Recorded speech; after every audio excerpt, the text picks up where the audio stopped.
नमस्कार, सुमन्स किचनमध्ये आपलं स्वागत आहे।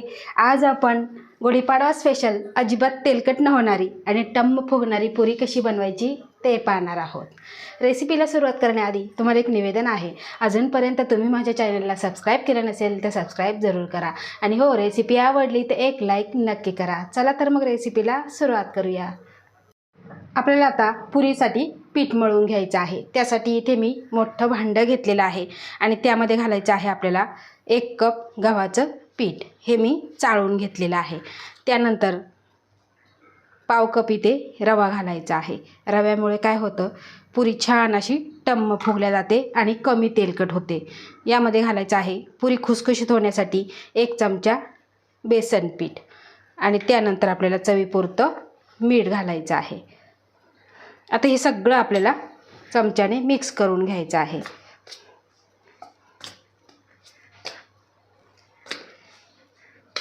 तर इथे आपण सगळं पीठ हे मिक्स करून घेतलेलं आहे आणि यामध्ये घालायचं आहे आपल्याला मोहन। तर इथे मी पोहे खाण्याचे 3 चमचे तेल घेतलेलं आहे आणि कडकडीत गरम करून घेतलेलं आहे, ते यामध्ये आपल्याला घालायचं आहे आणि आधी आपल्याला चमच्यानेच मिक्स करून घ्यायचं आहे। बघा, या पद्धतीने मिक्स करायचं आणि नंतरच आपल्याला यामध्ये हात घालायचा आहे, कारण तेल खूप आपण कडकडीत गरम करून घेतलेलं, लगेचच हात घालायचा नाही, नाहीतर हात भाजू शकतो। तर आता हे सगळं आपण मिक्स करून घेतलेलं आहे। आता आपल्याला अगदी थोडं थोडं पाणी घालून पीठ मळून घ्यायचं आहे। आता एक महत्त्वाची टीप म्हणजे आपल्याला पीठ मळताना खूप पातळ मळायचं नाही किंवा चपातीसारखं सुद्धा मळायचं नाही, आपल्याला घट्ट पीठ इथे मळून घ्यायचं आहे। तर बघा, आपण जे तेल टाकलेलं ते सुद्धा आपण हाताने असं सगळ्या पिठाला लावून घेणार आहे। असं चोळून चोळून घ्यायचं म्हणजे प्रत्येक कणाला तेल लागलं जातं, अशा पद्धतीने। आता अगदी थोडं थोडं पाणी घालायचं आणि घट्ट असा गोळा मळून घ्यायचा आहे। तर अशा पद्धतीने आपण एकदम घट्ट असं पीठ हे मळून घेतलेलं आहे, तुम्ही इथे बघू शकता। आता यावरती आपल्याला झाकण ठेवायचं आणि 10 मिनिटं असंच ठेवायचं आहे, म्हणजे काय होईल, रवा छान असा यामध्ये भिजला जाईल। 10 मिनिटे झालेली आहे आणि आता हे पीठ आपल्याला पुन्हा 2 मिनिटे मळून घ्यायचं आहे, म्हणजे छान असं ते पुन्हा एकजीव होतं। तर इथे तुम्ही बघू शकता, छान असं पीठ आपलं भिजलेलं आहे आणि एकजीव झालेलं आहे। आता यातला आपल्याला एक मोठा गोळा काढून घ्यायचा आहे। आता मोठा गोळा घेतल्यानंतर त्याला गोल गोल करून घ्यायचं आणि आपल्याला लाटून घ्यायचं आहे। आता तुम्ही छोटे छोटे गोळे करून एक एक पुरीसुद्धा लाटू शकता, पण पटकन होतात म्हणून मी मोठा गोळा घेतलेला आहे आणि आता आपल्याला चपातीपेक्षा थोडंसं जाड ठेवायचं आहे।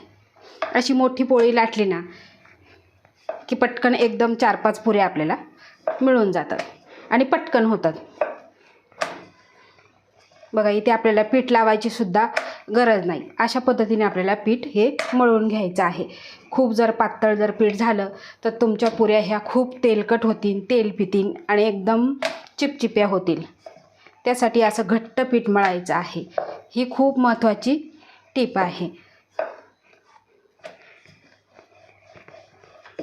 बघा, अशा पद्धतीने आपल्याला लाटून घ्यायचं आहे। मोठी चपाती आपण लाटून घेतलेली आहे आणि तुम्ही इथे बघू शकता, खूप जाडही नाही आणि खूप पातळही नाही। आता आपल्याला कट करायचं आहे, तर इथे मी वाटी घेतलेली आहे।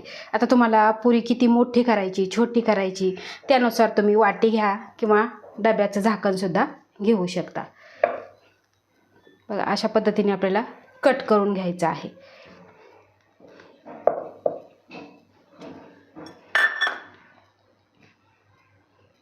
तर इथे तुम्ही पुरी बघू शकता, छान अशी आपली पुरी तयार झालेली आहे। अशा पद्धतीने आपण सगळ्या पुऱ्या बनवून घेऊ।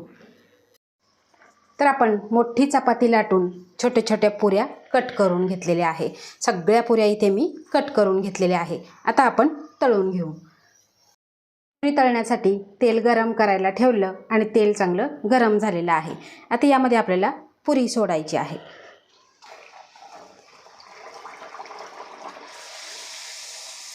तर बघा थोडंसं प्रेस करायचं आणि छान अशी टम्म पुरी फुगलेली आहे. आता ही पलटवून घ्यायची. खूप जास्तसुद्धा उलटपलट करायची नाही. एकदाच उलटपलट करायची आणि पुरी आपली छान अशी तळल्या जाते. तर तुम्ही इथे बघू शकता एकदम टम्म अशी पुरी आपली फुगलेली आहे. आता ही काढून घेऊ आणि तुम्हाला मी अजून एक पुरी तळून दाखवणार आहे.